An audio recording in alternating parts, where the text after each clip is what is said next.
Attention A1 Trading Show fans. If you're interested in getting free access to the Edge Finder or our premium trade alerts, listen up. For a limited time, our show's partnered broker 8cap is giving out free access to our products when you sign up for a new trading account with them. If you already have a broker, you may want to consider switching to 8cap because of their low trading costs, a wide range of trading assets, and their amazing customer support. If you'd like to get access to our software and Discord server for free, click the link being dropped in the chat right now and ask one of our team members for more information. Don't miss your chance for free products and an award-winning broker. Now back to the A1 Trading Show.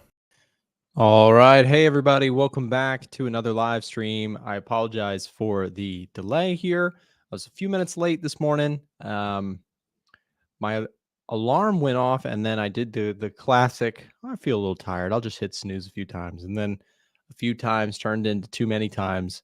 So it happens, but good morning, everybody. Thank you for being here.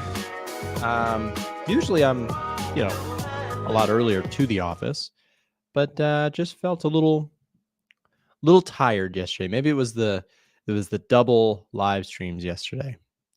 This stuff is pretty exhausting, as you might guess.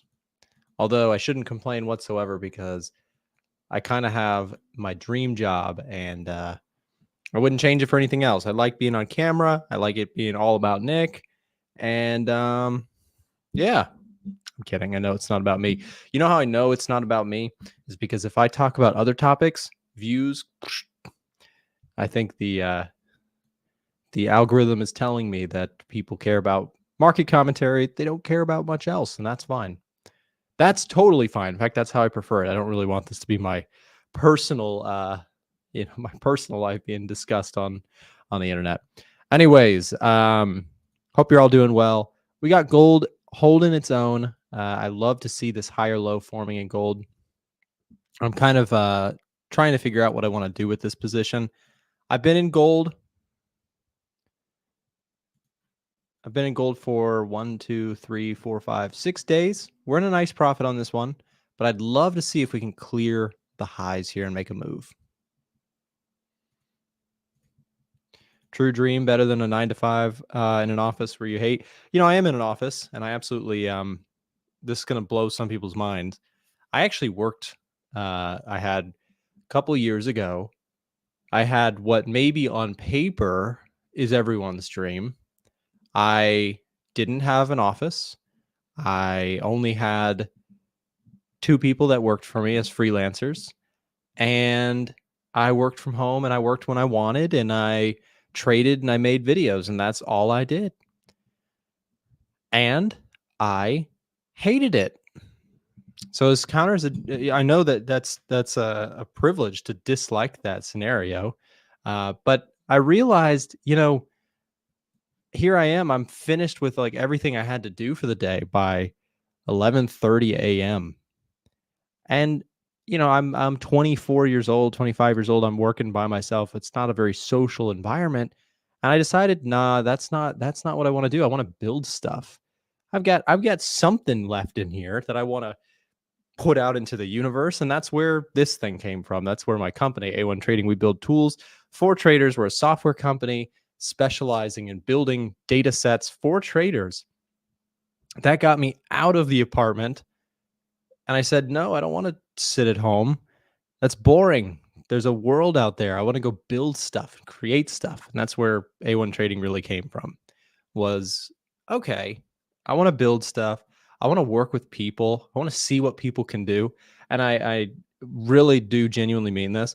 The coolest thing that I've seen in my career has been watching my employees, watching my friends in this trading space come up alongside, me. I've loved watching that. I've loved watching, traders that I've worked with for years become the best version of themselves. And, my employees get very good at what they do and way surpass what I could do in their role. Like, that is the coolest thing. And I wholeheartedly mean that is the coolest thing about my job is just,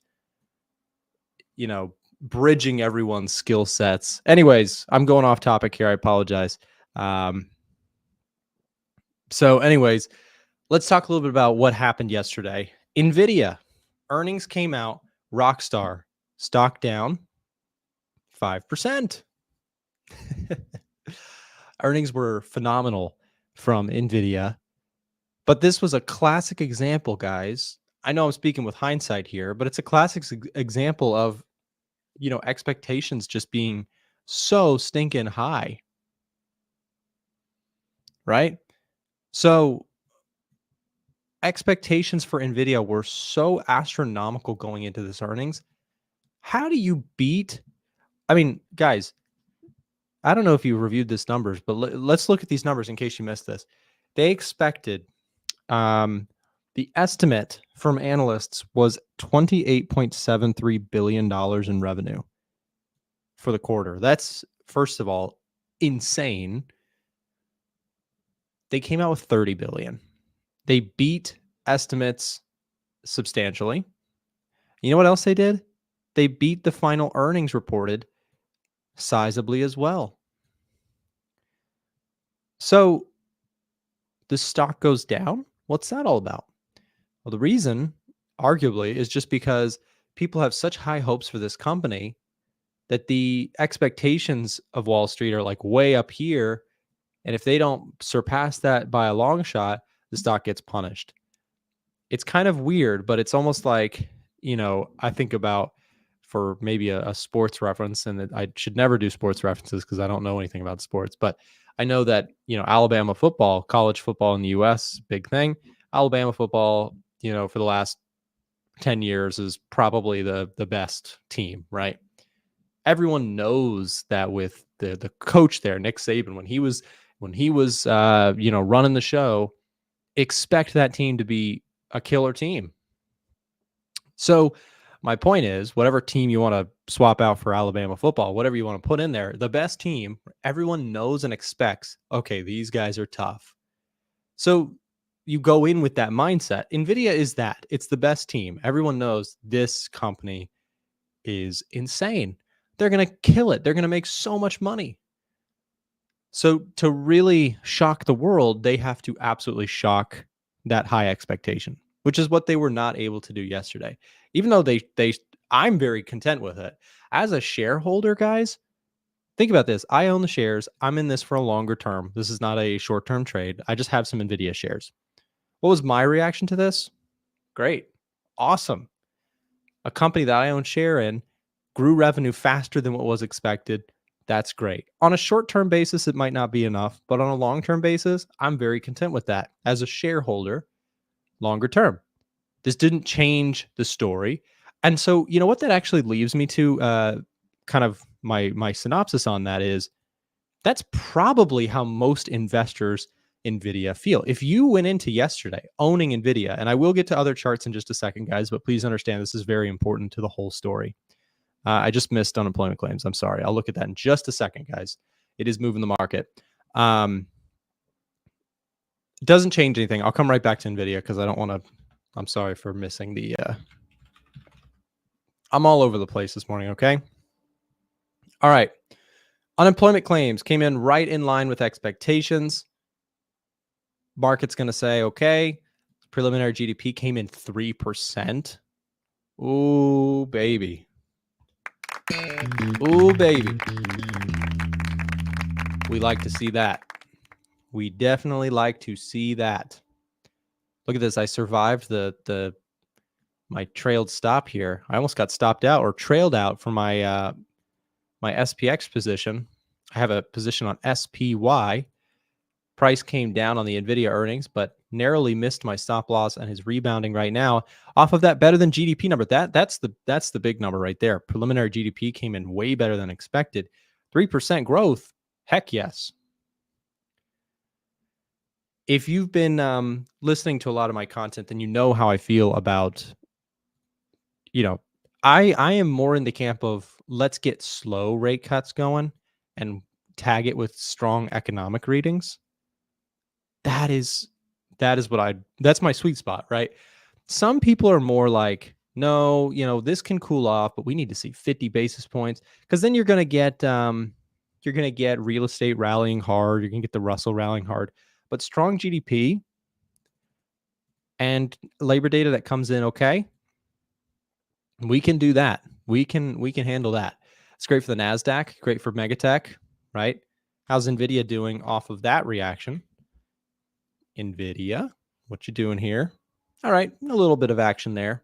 But I mean, think about this. My point. So before I move back to NVIDIA, let me just make my point here about GDP. This, very good. This is strong for the dollar, and it's also strong for the stock market. Not particularly great for gold. You can see gold giving back some gains there on that. That makes sense. What else? GDP being strong, good for the dollar, good for stocks, because we want to see the economy doing okay going into a rate cut. In fact, this makes me uber stock bullish. As if I wasn't already. My whole account is long stocks right now. Stock indices, SPY, IWM, the Russell 2000 index, semiconductors. I'm very long indices already. This helps me out with that. That keeps me very bullish on that front. Because remember, GDP is the output of the economy, right? We want the economy to be rock solid. Well, we may not get rock solid. We're going to see and continue to see, we've already seen this. We're going to continue to see cooling in the economy, okay? The bigger question is, can it kind of hold the ship steady before we get the rate cuts, which in this proverbial analogy that I'm making, the rate cuts are the wind in the sail. So right now it's like the ship is going against the wind and we're about to turn around, right? But you don't want the ship to fall apart while it's going against the wind. That's the economy, okay? So anyways, this is great news. That helps us to bridge the gap. We want to see good economic data. We want to see good jobs data. This gets the check mark for me. Stock market also seems to agree. And again, we're holding the line on that S&P trade. Here's my thought. I am long SPY. Let me pull that up just to show you. So I'm long SPY. NVIDIA earnings spooked it a little bit, but support held, and this is good. If this level breaks, guys, I'm out. Taking profits on it. We're currently floating $36,000, which I've been saying this on repeat. Whenever I pop open these charts, I understand that, it can ooh and ah people initially, but please also understand I went through a pretty rough drawdown. I had about a 10% drawdown on my account in July going into August. I had some great trades on gold. Things were rock solid. The account was hitting an all-time high. And then during this time, I decided to start trying to buy the indices too early, and that cost me some drawdown period. So although, yes, this is a really nice position for me, this is only just now about recuperating the full drawdown amount. So I've just come back out of my drawdown. So please understand, I'm showing you some big P&L, but if I'm being very clear with you guys, I'm having some great trades that are just pulling me out of a drawdown period. And I think that's important to make, because sometimes, creators will only show you this and say, yeah, I'm up that amount. It's easy. But they won't tell you that they went through a drawdown. So I'm trying to just be real about it. Working my way out of a drawdown and one trade at a time. But this trade is really seriously helping that S&P 500 move. Very nice follow through here. Or at least not follow through, bounce back from the NVIDIA earnings. And again, my takeaway from the NVIDIA earnings, which we have to go back to them in just a second, is the market may show you in the price action that they didn't love the NVIDIA earnings, but the numbers are pretty dang solid. I mean, you had continued forward expected growth for NVIDIA. You had earnings that beat estimations, both on the top and bottom line. So as a shareholder, I mentioned I'm happy with where NVIDIA was. My last point I was going to make before the unemployment claims data came out was that if you're somebody who is a shareholder of NVIDIA, these numbers coming out very strong like that may not have been enough to really rip the stock higher. But I'm going to make the case that most people who are NVIDIA shareholders, these numbers were not bad enough to make them sell, right? So they weren't bad. They weren't bad numbers. So if anything, my guess, my educated guess here would be that NVIDIA shareholders who, well, see these numbers, they're not freaking out over these numbers. They're not, oh my gosh, we need to sell. This company has no future, right? That's not where we're at. My reaction to the numbers were, okay, maybe it didn't dazzle the market and take us to all-time highs, but also didn't disappoint massively. We actually had very solid growth in revenue and in earnings for NVIDIA. So my point with saying all that is, again, even if you're not an NVIDIA shareholder, that's not who I'm talking to. I'm talking to index traders and people who want to know if the market is risk on or risk off, regardless of what you trade. NVIDIA is a very important indicator of that because it's like the most important company in the market right now. So long story short, I think that there will be a rebound in NVIDIA pretty quick. If I'm wrong about that, then I will take on water and lose money. Not a lot of money, a controlled risk. How am I playing that risk? Well, I got to look at my SMH positioning. So SMH is a semiconductor ETF, and this is really where I have a trade on. I have a small long-term position in NVIDIA, but I have a active trade on in the semiconductor ETF SMH. So I'm long, and my stop loss also narrowly got missed. If we go and take the lows, this is what I mean by I will, lose some money. Is I'm currently floating a good position. I will take a lot less of a profit. I've trailed my stop loss into profit, so I'm not risking. I'm not going to lose money on this trade, but I'm going to give back more profits if this thing rolls over. My opinion is it won't. My opinion is that it will continue to push higher. And if I'm wrong, which I always could be, and that's just being prudent as a trader, you can always be wrong if something changes or surprises us, then I will stop out with a break of that 230 level. Okay. I just wanted to make that clear because that is sort of my higher risk positioning currently in the market. NVIDIA earnings snapped this thing lower, and my thought process was, well, that's a little concerning. We might end up trailing out of this trade, but we had the nice sharp bounce back because, again, my opinion is that when the dust settles, people are going to look at NVIDIA's earnings and say they were actually pretty good. They weren't horrible. Maybe there was not, the dazzle effect this time around, but it's still an amazing company that makes a ton of money and expected to grow revenues rapidly. There's bears out there who wanted this thing to plummet 20% yesterday, and they had massive out of the money puts and stuff like that. But for me, this company is important to the overall market rally, and I think that the bounce back is going to be just fine. We've gotten through earnings season. Overall, I would give it a B plus to an A. Okay. On the overall, not an A minus, like that's the range. On the overall earnings season, that's taking into account like Microsoft and Apple and Amazon, Nvidia, etc. Another stock just for fun, CrowdStrike is another company that I own some shares in.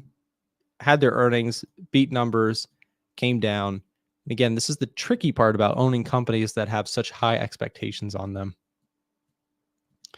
Anyways, let's take a look at some other stuff. Let's talk gold for a second because, again, the GDP numbers came out this morning. They were stronger than anticipated, and why is that bearish for gold? If you're somebody watching gold here, so GDP score is not going to change because the previous GDP number beat estimations. So we already have a -1 on the GDP column. So the gold score won't change off of that. And while that's not particularly bullish for gold, there's enough here that I still remain bullish on gold. Let's break this down just for a quick second on how the algorithm is determining that gold is more bullish than bearish when looking at the economic data, the technical reads, and sentiment. Well, first of all, the commitment of traders data shows us that institutional money is very long gold. And if you want to see that, if you don't believe me, let's pull up the commitment of traders report and we can get an idea of where institutional money is long and where they are short.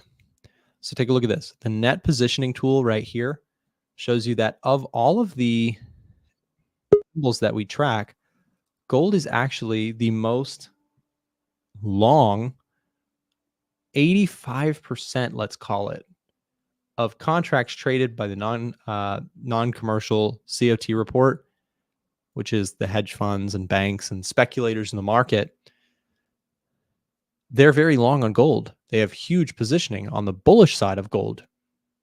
So keep that in mind for a moment. I mean, so right off the bat, institutional money leans heavily in favor of gold longs. And they have been for a while. They've made a lot of money. If you followed institutional money for the last, few years, you'll know that they've had a really big positioning on gold. Do you know how much gold is up this year? Yeah, maybe it's down on the morning. Gold's up like 20+%. I think it's like 22% year to date. Gold is up like 22% year to date. And who is buying? Go figure. It's the big players. The big players are super bullish on gold. And you might say, well, Nick, doesn't that mean that it's going to reverse soon because it's already made a big move? Well, no, that does not have any bearing on whether or not it's going to reverse.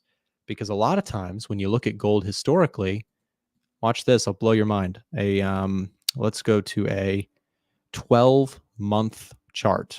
I bet none of you thought, I didn't think I was going to be looking at a 12-month chart either. Look at this.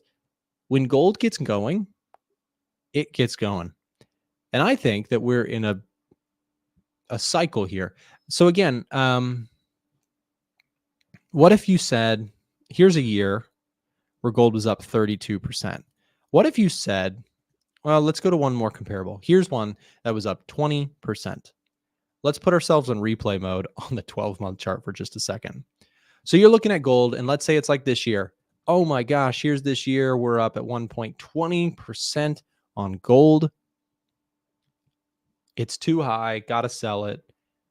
And then sure enough, look what happened for the next, hold on, how can I, hold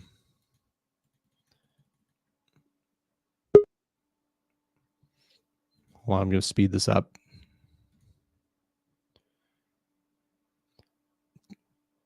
You guys get my point. The long story short is just because something has gone up a lot does not mean whatsoever that it can't continue to go up dramatically. And the fundamentals for gold for me are still very intact. You have a Fed that wants to cut rates. You have a global central bank list that want to cut rates. The story still very much favors gold upside, in my view. Now, again, at some point, things will change. At some point, there will be a huge bear market for gold. But right now, I don't see that forming. When it forms, we adjust. I'm currently long gold as of this recent pullback. What I'm looking for is I'd love to see us break above the highs. At that point, I could really trail a stop on this one, just lock something into the trade. I've already trimmed my stop loss to make it smaller. My initial stop loss was like down here. I trimmed it, but I'd like to move it into profit if we can get a nice close above the highs.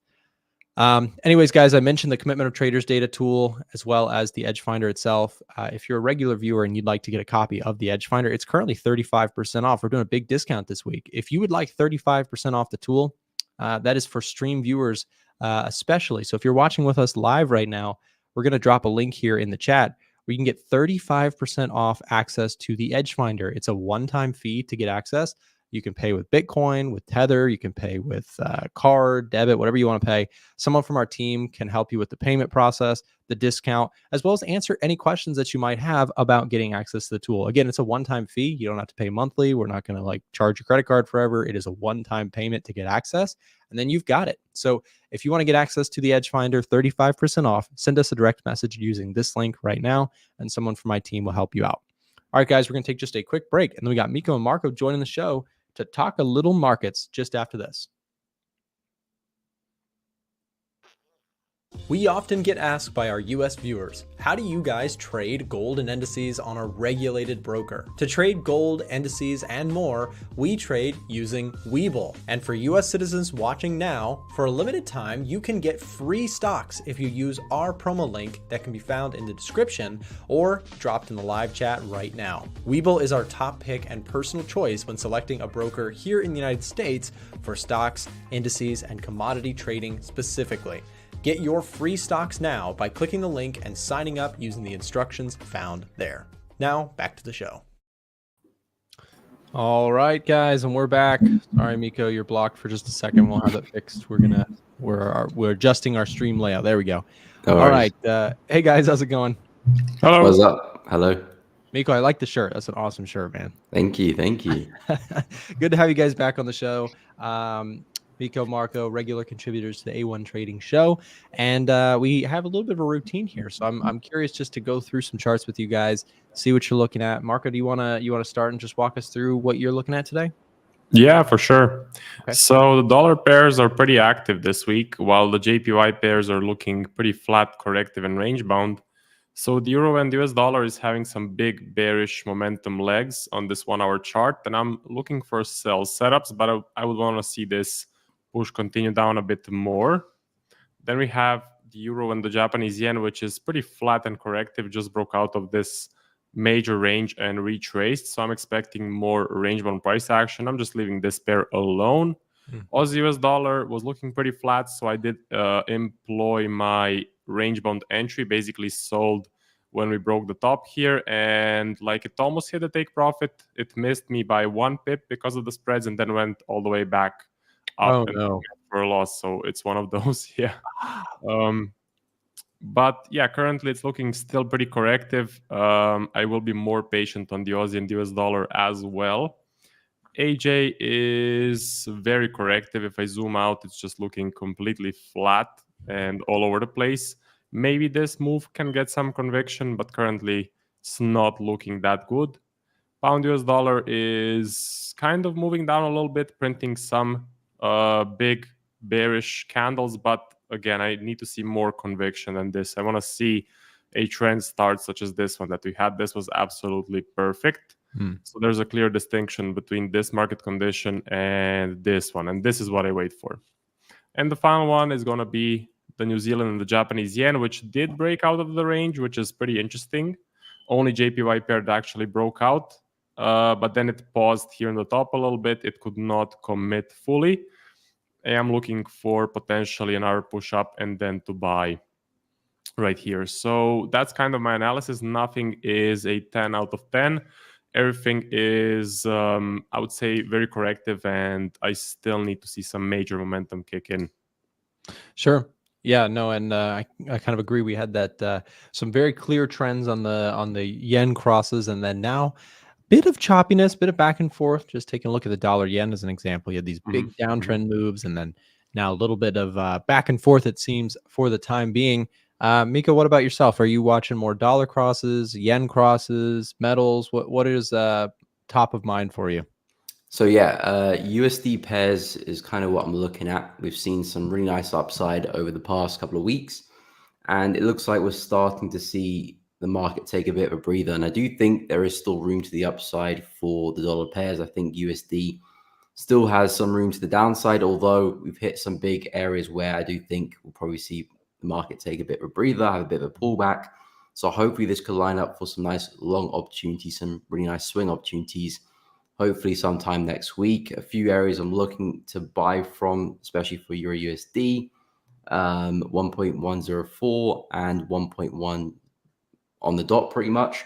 But my targets for Euro all the way back here at 1.125. So in my book, there's still room to the upside, still a lot of momentum there. The market's very consistent with the higher lows. So as long as we keep that pattern going, I'll expect to see another higher low form, maybe around these areas where I'm looking to buy.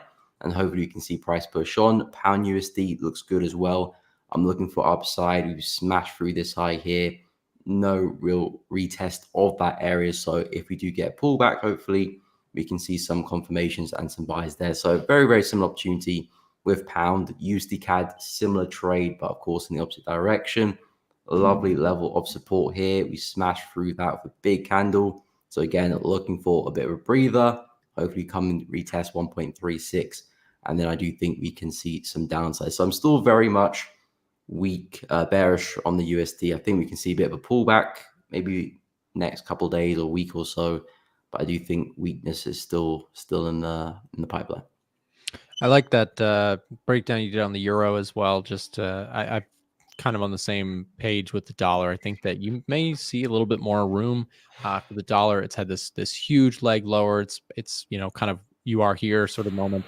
I think it's possible you do see a little bit more pullback in the dollar. I'm not bullish on it, but I just wouldn't be surprised if after such a, kind of one-sided move, you see a little bit more pullback. I really like the 61.8% retracement on the euro, though it very well could, hit like that level you had, like the 1.1 area, the 1.090. I wouldn't be surprised if, you get a reaction to one of these levels. I wouldn't know which one exactly, but the one that I like the most obvious to me would be that 61.8% retracement, the big kickoff point where we really saw price move. And what I like about this level too is that we tried once to break through that level and saw a huge reaction to it. Sellers tried, real hard to hold that level. And then when buyers really were able to close above, that just tells me that this area from a price action standpoint very clearly was won by the bulls. So I would imagine that if you do get kind of a bigger pullback here, maybe that 1095 level on the euro could be an interesting one to watch. That's one that I've personally got my eye on. So just wanted to talk on that with the euro, just because, again, that would be the 61.8% retracement to the recent rally. Next question, I guess, for you guys is the metals. Gold, silver. Gold's been chopping around near its all-time highs. Silver's been all over the place. Marco, what are your thoughts on gold or silver? Sure. So for gold, it's best for me to analyze the daily chart. It did create some new highs, as we saw, but again, I'm not seeing that convincing momentum. I haven't backtested gold that much, so I'm not sure fully how it moves. But for me as a Forex trader, I usually like these sort of trends. This gives me a lot of conviction, and this just looks to be struggling, like breaking the highs and retracing, which in the Forex world, for me personally, is a bad sign. So it is moving up, but I wouldn't say there's a lot of momentum behind it.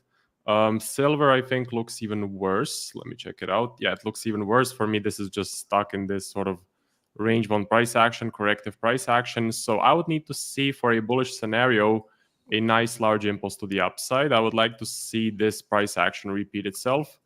So these big moves, big legs, consecutive blue candles, that would be a great bullish story. This is kind of struggling, in my personal opinion. Yeah, no, I think it's definitely lost that. It's become a very slow grinding upward trend, which, without getting too far into the fundamentals, just the basics of it is when you get fear events, gold trends like this. When you get okay, the Fed's going to cut rates, but the economy is more on the stable side, you get more of this uptrend. Because the long story short, rate cuts usually makes the dollar weaker, which in turn usually turns the gold market to go higher. But it's not a rapid rise, which usually coincides with fear, like concern, like, oh, the economies of the world are going to crash, or these countries are going to blow each other up and they're going to attack each other, like all that stuff. That causes more of a fear response move. And as even everyone knows, fear is a very strong motivator, so it can cause gold to move higher. Another last point about that, in the options world for gold, I think this is really interesting. In the S&P 500, there's what is called a call skew, which is people typically prefer buying calls, but it's even more prevalent in gold. Like there's a huge preference for calls because it's almost like an insurance, purchase. Like when you buy gold calls, that's like, leverage bets out of the money. It's almost like an insurance policy. So gold typically sees that. So just something to discuss kind of its nature. Anyways, same question to you, Miko. Is this gold trend, does it have more room, or is it getting tired? What's your thought? I think it's a bit of both. It is getting a little bit tired if you compare it to the prior price action of early in the year. I mean, a lot of momentum there. So there is a clear difference between the current price action and the start of the year. But I do think there is still a lot more room to the upside. I think, like Marco said, if this was an FX pair, I think it'd be a bit more worrying. But because it's gold, I feel like we could still kind of correctively move up, and then maybe we explode at some point due to some reason. So I wouldn't be too frightened by that, and I'm still very much bullish on gold as well. I think as long as we maintain these higher lows as gold been pushing, as long as you don't do something drastic, I'm still very much expecting gold to push higher. We've created a bit of a top here as well, so we are struggling. We're not moving very smooth, but we had a big level here, which is the level I think you're buying from, Nick. So we've broken through that. There was a nice retest there. We could see that pattern repeat itself above it around 25.30 as well. So I do think there's still room to the upside for gold. Yes, we're not moving great, but I wouldn't be surprised we break out and we keep flying. So yeah, I do think more upside is likely. Yeah, I think I fall into that camp as well. And I was making this point earlier, but I'll just recap it for just a second. I was pointing out that, the gold market this year is up even more than the S&P 500. So even though we've talked a lot about, the stock market's rallying so much, gold's actually outperformed it on a year-to-date basis, which is very impressive. And I was just pointing out that quietly in the background, it's smart money, quote unquote, the big money that's really partaking in that rally. I just thought that was really interesting. You have a lot of long exposure, as shown in the CFTC's Commitment of Traders report, just showing that institutional money is still very parked in the gold side of things. What would actually make me a little bit nervous to this trend would be if we started seeing big outflows of gold buying. But we don't really see that. If we actually take a look at the latest filing, we see that there's still, a huge change to the upside in long contracts. We saw more longs getting added, very small amounts of shorts added. So something to indicate or just keep an eye on is the Commitment of Traders data. Even if you're not a, quote unquote fundamental trader, this is just more of a sentiment tool. Sentiment can be very useful. So as long as we continue to see that, I think that gold has continued room to go up. And then, as all three of us actually, practice, the only way we would actually get short on something like gold, I know, Marco, you don't actually trade gold, but like the only way you get short on something like this would be as if you actually saw meaningful momentum to go lower anyways. Of course. So even if, you're on the sidelines, it would take something really drastically changing here for us to get actually short biased. So just wanted to point that out to the audience. All three of us are typically trend followers looking for momentum. And, Miko and I, especially looking for like pullback setups. And so is Marco, but on a more kind of rapid, quick getting into really healthy momentum moves, which, clearly he has his successes with. So next question, we always end here. We always take a quick look. You're in a long setup on gold, or? I am. Yes, I bought gold. Cool. My GLD position, which is just an ETF that tracks the price of gold. I bought it. I wish I had more entries like this, Marco. It would make my life a lot easier. But I was able to catch this pullback. And it snapped. Nice. Yeah, yeah. So I would like to just on this one, if we can see a break through the high, if we get closure above that level, I'm going to go ahead and, call that a higher low and trail my stop. So that's on my to-do list today, is if we can see that gold push, that's what we'll be looking for. Nice. So last one, guys, on Bitcoin. Marco, anything you see on Bitcoin? Is it making any moves here? Let me take a look. I think Bitcoin is just a bit stagnant. Yeah, so on this daily chart, it's just not doing anything like it hasn't been doing since the 18th of March. Unfortunately, it is just very correctively, you could even say descending, but I would say it is mostly range bound. And yeah, the hype is gone, which is an issue for Bitcoin. Ethereum looks even worse, if I remember. Yeah, Ethereum is looking even more bearish with some major bearish legs, even broke the major lows, continued down. So for me, I don't really see a bullish scenario for the world of crypto right now. I'm leaning more to a bearish side. So either we get a really long range, which I don't think it's going to happen. It usually doesn't happen near all-time highs. Instead, I think we're going to drop. But of course, I'm going to wait for the signature. I'm going to do nothing. If I was trading it, I would do nothing at this point. I would wait for that signature move up or that signature move down to be a buyer or a seller in this market. But if I had to make a decision, I think a bearish scenario is more likely. Okay. Yeah, fair enough. And I like the way you phrase that. Is we're talking today specifically about like we may have a bias on something, but I think all three of us will agree like there's bias and then there's actual like triggers that Yep. get you into a trade and actually structure a position. because I might be on the overall, like I would say I'd like to have some Bitcoin in my account, but the price action is not making sense right now for me on my strategy. I can't find any entries. So I guess Miko, talk on Bitcoin, but also on that concept. Like, I guess how would you define like bias differing from actual setups and trade executions? Yeah, I mean, I can go through that with Bitcoin, but with Bitcoin, the way I'm seeing it right now is that we've been moving in this descending channel for a while now, and we're kind of just trading in the middle. So I wouldn't be interested at all with the price action here until we come a lot lower down, or a lot higher up to the top end of the channel. If we do reject successfully, then there could be some nice sells. If we do see a nice breakout, there could be some nice buys. But in the middle here, I wouldn't want to touch Bitcoin. So I'll just mark this as a range and just wait for more price action. But in terms of bias and then execution, because bias is one thing, coming up with an idea, okay, I think Bitcoin is going to go higher. But then looking to trade that is a whole different kettle of fish, because you have to think logically, where am I going to put an entry? Where am I going to put a stop loss that says I'm incorrect in this position? So you don't just enter anywhere and put a stop loss anywhere, because the idea might still be correct, but because your stop loss is in a non-logical place, you will lose the position regardless. So the idea is to wait for a solid bias and wait for a solid opportunity to buy that. And that, of course, will take a lot of patience. So, for example, like Bitcoin, if you're looking for a breakout opportunity, waiting for a breakout like this will take the patience to actually wait for the move, and then maybe looking for some opportunities on the top side of it for some retest or whatever your trigger is. Then it makes a bit more sense because you have a logical place for a stop loss, and then you can actually trade that bias.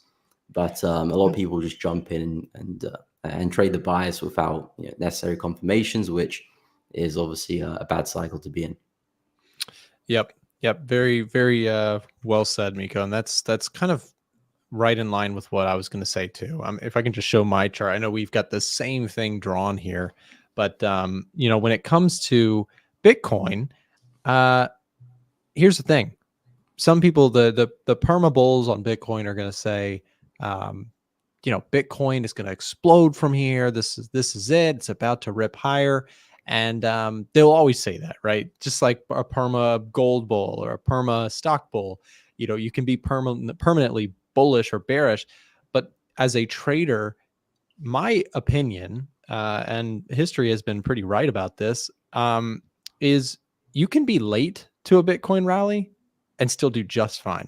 So if you're somebody who said over here, like, oh, Bitcoin's priming for the big move. Oh, Bitcoin's priming for the big move. Bitcoin's priming.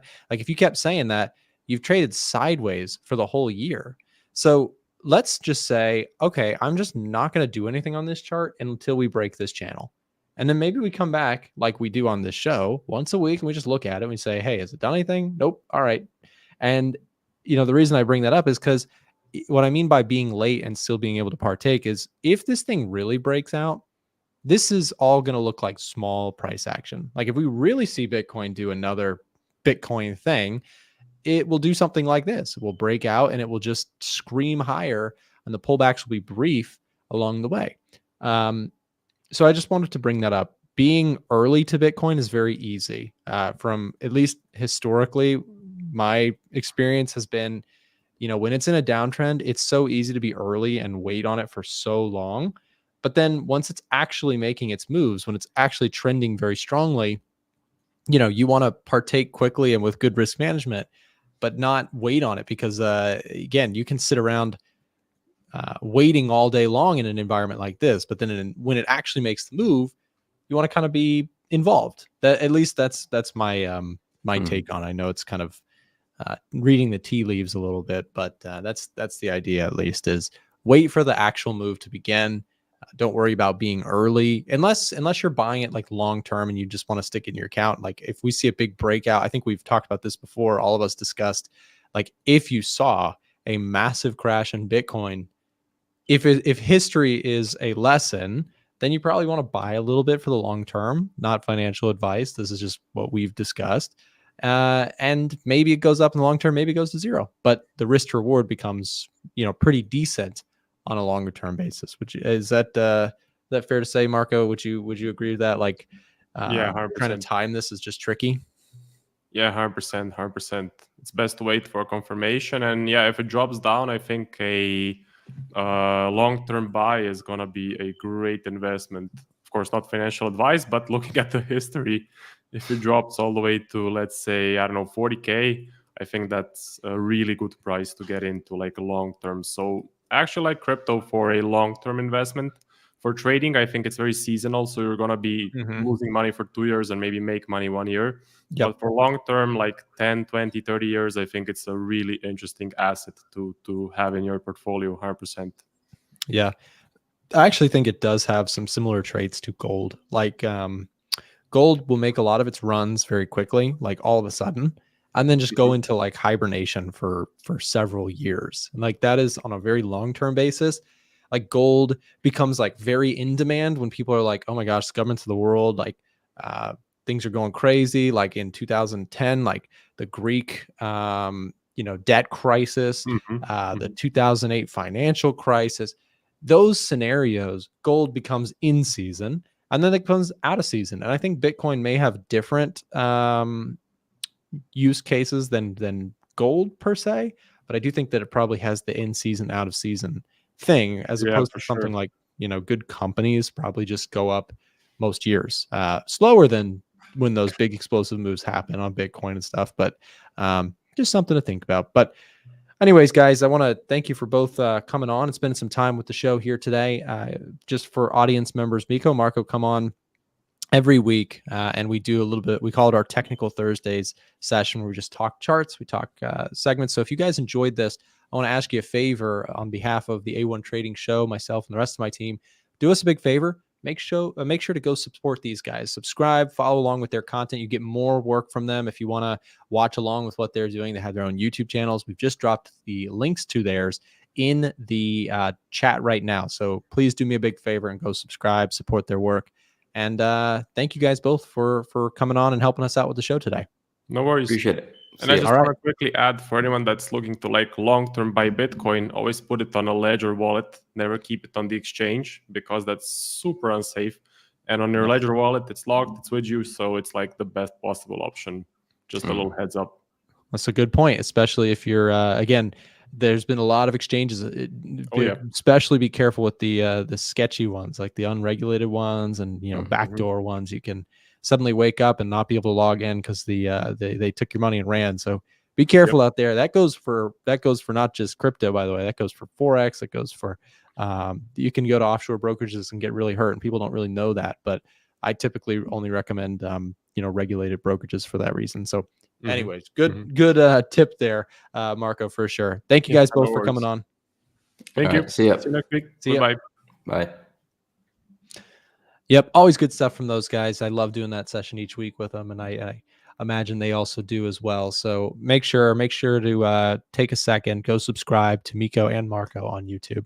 All right, I believe, unless I'm wrong, Chandler, that is the end of what we've got scheduled today.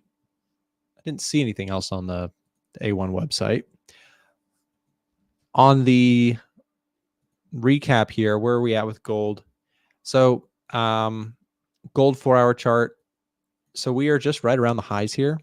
I'd love us to, this white dotted line that I've just drawn, I would like to see, the white dotted line. I'd like to see us close above that. If we can close above this, really like above the all-time highs, if we can trade and close above that area, that will be enough. That might not happen today. I'm just saying, if that happens in the next few days, that's going to be my trigger to go ahead and take my stop loss and move it right here. You might say, well, Nick, why haven't you moved it there already? Well, because typically what I like to look for when I'm trailing a stop loss, this is not a hard rule for me, but it's a usual rule. I'd like to see a higher low, but I don't know that this is a higher low yet, right? So if I had, look at this, here's a great example of why I don't preemptively trail stops too quickly. If I had said right there, oh, that's a higher low and trailed stops, I would have gotten whipped out of my trade right here, which obviously, if it had crashed, I would have been really glad that I did that. But what I like to do, typically speaking, is I like to see a higher low confirmed by a higher high. So if we had seen this, if we had closed above there, then yes, my stop loss would be right there. But because we didn't clear the highs again, I didn't call that a higher low yet. It wasn't a higher low like confirmed. So instead, what I looked for is this. Didn't see the break, didn't see the close up there, so I didn't touch my stop loss. Now this is looking like that might be a higher low, but how can we be sure? The only way we can be sure it's a higher low is if we get a higher high, right? So if we get a higher high, which basically if we can close above the previous highs, then I will take my stop loss, which is down here, and I'll move it into profit. And criticisms of this tactic would say, Nick, you're going to get chopped up by the market because most of the time it's going to do, this. Most of the time it's going to do this. It's going to come up to resistance and then and you're going to lose your whole profit. To which I would respond, you're right. That's the downsides of trailing stops. If you want to pick on my trading strategy on the technical side, if you want to pick on my technical trading style, the best tip I can give you for dissing that is you could make fun of the idea of giving back all of the profit, which does happen to me sometimes, and it's unavoidable, and I don't try to avoid it. Here's the thing. Whenever you like make an improvement on your trading over here to your strategy, a perceived improvement over here, unfortunately, also usually comes with a negative downside over here. There is no foolproof trading strategy. There's nothing out there that works perfectly all the time in every single market. It's just not how the markets work. We'd be gaslighting ourselves to the end of the earth if you really believed that. If you really believe that there's a strategy out there that just works out all the time, you're just gaslighting yourself, because we all know the reality. We all know when we're sitting here discussing, having a honest chat, like, my strategy sucks sometimes and other times it's killing it. That's every strategy. Newsflash, it's not a broken strategy that you have. You probably are risking improperly. So my point is, whenever you make an improvement over here, you have to accept that there's probably a negative over here. And whenever this happens for every single improvement. Some people will try and eliminate this negative, make this a positive, and they're like, haha, I fixed that. That will never happen again. I'll trail my stop so I don't give back all my profits. And then that creates a new negative over here that they couldn't have seen coming. Because long story short, without getting complicated, whatever you do in trading comes with pros and cons. If you trail stops, great. You can have massive winners sometimes. When the market just rips in one direction, great winners. Downside, guess what? Sometimes you get whipped out of trades. You don't take the full profit. Sometimes it comes back to a losing trade because you didn't trail soon enough. So then you might say, well, screw trailing stops. That is so annoying that I give back half my profit every time, or that it goes completely back against me. Screw that. I'm just going to start taking profits when we hit resistance. Okay, fair enough. If that's what you want to do, then get ready for, okay, you've got resistance here. You take a buy here. Market comes up and you say, ha, taking profits. You're not taking it back from me. What just happened?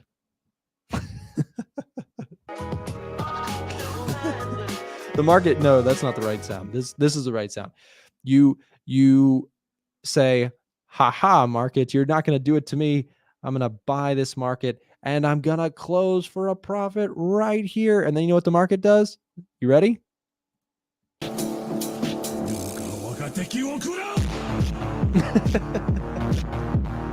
That's what I initially made that sound effect. I didn't make it, but I found that sound effect, and that was what was living inside of my head. Was that sound effect? Let's play it again.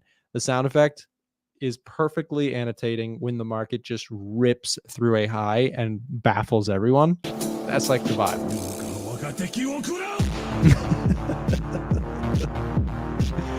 I'm such a nerd. But that's my point, is you can't have it all. You can't have your cake and eat it too when it comes to trading. Okay. Everything comes with pros and cons. Do we accept that? Can we accept that this isn't your average Lambo lifestyle trading channel? This is not your, trading is easy, buy my course channel. None of that nonsense, okay? On this channel we help you to see the light. I even helped me see the light. Okay? So if you could trust me to be honest with you, I do my very best on this channel to talk absolutely no nonsense. I don't have time for it. I don't do this. I mean, I do this to make money, although all the content stuff, I absolutely do. We have a business surrounding it. But that's not what fuels my passion for this topic. My passion for this topic comes from, genuinely, I've had so many people who have, lost everything from the markets send me DMs. It's an ugly place, and I am totally frustrated by the fake stuff that's out there. If you pull up a stream for me, most of the time I'm logged into my brokerage. I'm showing you real stuff. I'm not here to waste your time. I'm not here to waste my time. I trade. I do what I say I do, and I try and keep it as real as I possibly can. I do not have a secret Bugatti. I actually am not much of a supercar person. I have a Jeep 2019 Rubicon, which I think is a pretty fun car. And I'm not really a car guy, but yeah.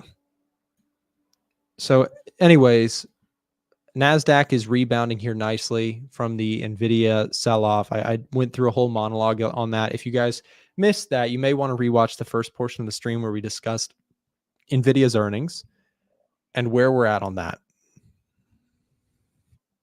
Nick, do you think USD/JPY could break the low? Let's see where we're at with USD/JPY.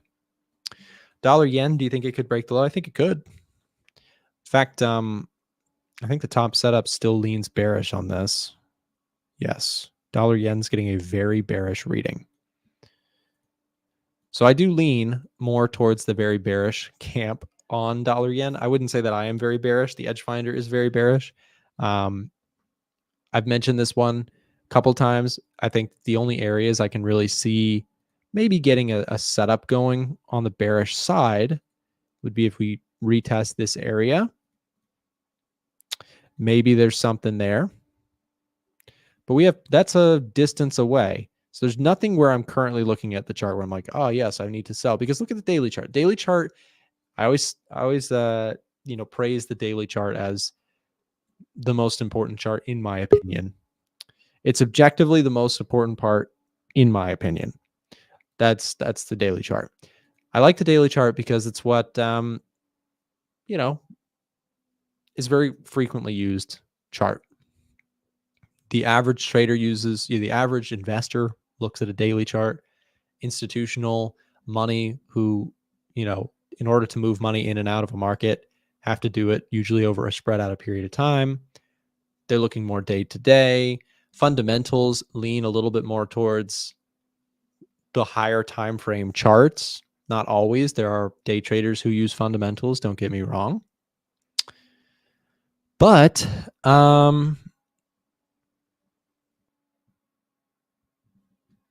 yeah. So anyways, daily chart level that I see is like the 38.2% retracement. You could see a reaction there. Do I think we're going to take out the lows aggressively? I'm not like uber bearish. Like I'm not like, oh, the trajectory is going to continue for the yen. We're going to see this movement here. I don't think so.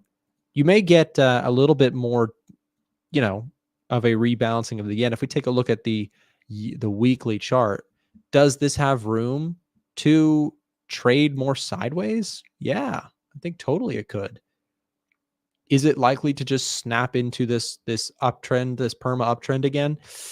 I think the dynamics have changed a little bit for that to happen. I'm not saying I'm absolutely bullish on the yen, But I think we do have to consider the fact that during this time, what was happening?